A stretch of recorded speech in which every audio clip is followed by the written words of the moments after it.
the B games that you want? Is that Well, what for you- sure. You rely on your structure always, and you rely on your details, your stick details, and your positioning and things like that, and battles. Austin said there's no date in mind, but he said he feels like he's progressing from your conversations with him. Do you feel like there is progress being made? I do, and seeing him out here in practice and competing in a full practice is progress, and he's going in the right direction, which is great. And I know there's no timeline, and we're all looking for one. But it's great having him out there. Oliver looking better for tomorrow? Yeah, he's fine. Oliver should be fine to go tomorrow. He got a little workout in yesterday, and finished practice, and so I think he should be good to go. How much are you checking in with Austin, or you just kind of leave him be and that kind of thing? I do check in with him, when I see him. I don't bother him obviously too much. When you're injured as a player, and they're always asking you, how you feeling? What's going on? It gets annoying. He'll when he's available, he'll let us know. How does that change your short-term, long-term preparation? You just always just assume he's not in until he says so? Or in terms of like the lineup, the stuff you want to do, Yeah. centers and how you're deploying? No, for sure. I think right now the situation we're in with him is I'm preparing the team to play without him and the lineup to go. When we'll know when he's ready, and then we'll make adjustments from then. It's probably not a case where he would play after not having practice, right? You'd assume that he'd full into practice and then get back in whenever that happens. Well, that'd be real ideal for sure. To work with a line that he's going to play with, and compete and do all the things that needed in practice. It might be 2 practices, that we need. So safe to say, beyond this weekend, it doesn't look like he's available. Well, I don't know. I'm only worrying, tomorrow's all I care about, okay? And we got a game tomorrow, and he's not in that game tomorrow. So, let's not jump to conclusions on it. You never know. So let's just focus on tomorrow right now. Well, he's feeling better. I expect him to come on the trip, but we kept him away today. That'll be a decision that we got to make tomorrow, and get him in on the ice and see how he feels. You don't get a lot of home and homes, but this is a home and home. Yeah. How much does that cut down on prep time or whatever you have to do, just given the recency of? Yeah, well, home and home, I think it's a little more ideal with, you're not traveling anywhere. You play, and then, you can bring the guys in the next day after the game because you're home, and you can go over film in the morning and get prepared for that game the next day. So it's a little bit easier with the home and home back. What's the challenge that the New York Islanders presents? Well, they're a pretty deep team all around. I think they got 6 D men. They're over 6'1", 6'2", big D. They good goalie, pretty balanced lineup up front. So, they came in here last time and beat us. So we got to be ready to go. It's going to be a tough game. They're not going to give you anything free, this team. They've always been a stingy defensive team, and I expect the same. Sounds like you've got some illness going Yeah. around the room. Can you give us an update on what's going on? Holmberg and Ekman Larson will be out tonight with illness. Yeah. And is it are you worried it's going to be spreading on your room at this time of year? Well, I'm not going to worry about that. If it happens, it happens. There's nothing I can do about it. So I'm just focused on the game and who's playing the game tonight for us, and how we need to get 2 points. I know you talk about Austin every day, so I'll have to ask again what's the latest as far as how he's feeling. Yeah, he skated yesterday and he had a good skate. I was glad he's out there. It was good to see him out there with us in practice, and really we go from there and see how he is progressing tomorrow, and see if he's out there in practice again tomorrow with us. With Holmberg out, how does that kind of change up what you might look at doing center-wise? Just given Well, I'm going to move Camp up where he was, and then Dewar will go in the middle on the 4th line. Yeah. Yeah, Dewar, he's been really active, productive these last 2 games with his hits and his shot production. What have you seen out of him Yeah, last he's week? been a good player for us. He's had a lot of opportunities to score, which is great. He's getting chances. They'll go in eventually, but he's got to just keep doing what he's doing. He's from a penalty killing standpoint to being physical and just his work ethic. It's good for our team. Leafs all in on center hunt, Treliving's bold moves could shape Toronto's future. As a die-hard Toronto Maple Leaf supporter, it's hard not to get excited about the latest trade buzz surrounding the team. Brad Treliving, the Leafs general manager, appears poised to make some daring moves to strengthen the squad's depth down the middle. The whispers of significant trades are growing louder, and Elliotte Friedman of Sportsnet has added fuel to the fire with his recent revelations. The situation has become even more pressing as the Leafs grapple with the ongoing upper body injury to team captain Auston Matthews. Matthews has already missed the last 4 games, and while the team is doing its best to stay afloat, the need for reinforcements at center is undeniable. Treliving, it seems, is ready to part with valuable assets to address this glaring need. The centers on Treliving's radar. Names like Jake Evans from the Montreal Canadiens, Brock Nelson from the New York Islanders, and the Philadelphia Flyers' Morgan Frost have been mentioned as potential targets. These players bring a mix of experience and skill, each offering something unique to the Leafs lineup. But, as Friedman highlighted during his appearance on the Fan 590's The Fan Hockey Show, the price tags for these players vary significantly. That's the number one thing he's, Treliving, been looking at all season, Friedman noted, emphasizing the GM's focus on finding the right fit at center. This isn't just about plugging a hole, it's about finding a player who can elevate the team to new heights. Priorities in focus.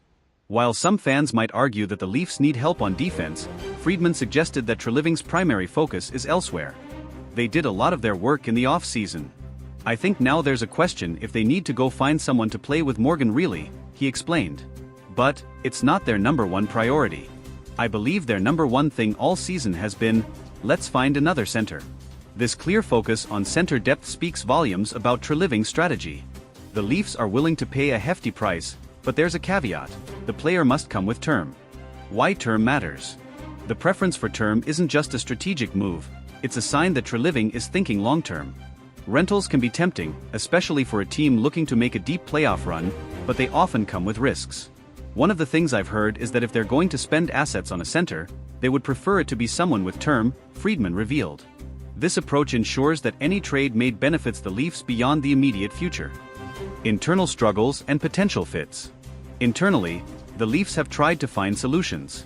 Fraser Minton showed promise earlier this season, but the organization prefers to let him develop further with the Marlies. Meanwhile, the Leafs' current lineup has struggled to maintain its depth in Matthews' absence. One intriguing option could be Vincent Trocheck from the New York Rangers. With the Rangers facing their own challenges, could they be persuaded to part with a player like Trocheck, who already has chemistry with Leaf stars from last year's All-Star game? The road ahead. As the calendar flips to 2025, the trade deadline looms larger. Treliving's actions in the coming months will undoubtedly shape the Leafs' playoff aspirations and potentially their long-term future. For Leafs fans, the anticipation is palpable. Every move, every rumor, and every game feels like a piece of the puzzle. Treliving's willingness to swing for the fences shows a commitment to bringing a championship to Toronto, a dream that has eluded the franchise for far too long. Why this matters? This isn't just another season. This is a chance for the Leafs to solidify their identity as a contender. With Matthews expected to return and the possibility of a major trade to bolster the lineup, the team is poised to make a statement. Treliving's boldness, combined with the team's potential, makes it an exhilarating time to be a Leafs fan. Whether it's Evans, Nelson, Frost, or another unexpected addition, one thing is clear: the Leafs are in it to win it. So, buckle up, Leafs Nation. The journey ahead promises to be as thrilling as it is unpredictable. Treliving's moves could define the legacy of this team, and, hopefully, end the championship drought that has haunted Toronto for decades. The weight of expectations. The Leafs are no strangers to the pressure of the spotlight. Toronto is a hockey city, and the Maple Leafs are its beating heart.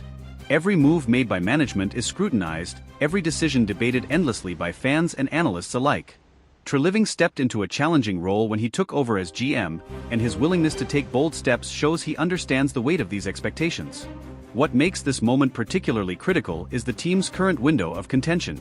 With stars like Auston Matthews, Mitch Marner, and William Nylander in their prime, the Leafs are in win-now mode. The front office knows that wasting even a single season could have long-term repercussions. Auston Matthews, the catalyst. Matthews' injury has highlighted just how crucial he is to the team's success. While his absence has been manageable in short bursts, it's clear that the Leafs' center depth isn't built to withstand prolonged stretches without their captain. This has amplified the urgency to bring in another center who can contribute immediately and lessen the load on Matthews when he returns. The captain's recovery timeline is still uncertain, but Treliving's proactive approach suggests the team isn't willing to gamble on waiting too long. The goal is clear: solidify the lineup so that when Matthews is back, the Leafs are firing on all cylinders. The cost of boldness. The term significant assets isn't used lightly. Whether it's high draft picks, promising prospects, or even current roster players, Treliving is signaling that no stone will be left unturned. The Leafs' prospect pool is respectable but not overflowing, meaning any trade will have to be meticulously calculated. There's also the financial aspect. The Leafs are a team that operates near the salary cap, so any addition will require shrewd cap management. Could Treliving pull off a move that strengthens the roster without hamstringing the team's flexibility? If he does, it would be nothing short of a masterstroke. The fan base's role. Leafs Nation, passionate as ever, has already begun dissecting potential trade scenarios. Social media is abuzz with debates about who should be targeted and what assets should be sacrificed. Fans understand the stakes, and there's a growing sense of anticipation, bordering on impatience, for Treliving to make his move. It's a delicate balance for the GM. While fans demand immediate results, he must ensure that any deal aligns with a long-term vision of sustained success. The pressure to deliver is immense, but so is the potential reward. Comparisons to past GMs. Treliving's approach invites comparisons to his predecessors. Some GMs were criticized for being too conservative, while others were seen as overly aggressive. Treliving, however, seems to have struck a balance. He's willing to take risks, but only if they make sense for the team's broader goals. This calculated boldness is exactly what the Leafs need in this pivotal moment. If Treliving can pull off a game-changing trade, he could cement his place as one of the most effective GMs in recent Leafs history. The trade deadline looms. The NHL trade deadline is one of the most exciting times of the year, and this season promises to be no exception. With the Leafs actively shopping for a center, every rumor and report will be magnified. Other teams are watching closely, too, as any move by Toronto could shift the balance of power in the league. It's not just about who the Leafs acquire, it's about what message the move sends. A major trade would signal to the league, and to their own players, that Toronto is all in. That kind of confidence can be infectious, sparking a surge of momentum heading into the playoffs. Lessons from the past. Leafs fans have seen their fair share of trade deadline moves over the years, some more successful than others. From acquiring veterans to bolster playoff runs to making unexpected gambles, the franchise's history offers lessons for Treliving. The key will be avoiding the pitfalls of overpaying for short-term fixes while maximizing the impact of any new additions. The future of Fraser Minten.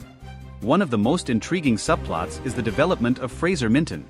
The young center has shown flashes of brilliance but remains a work in progress.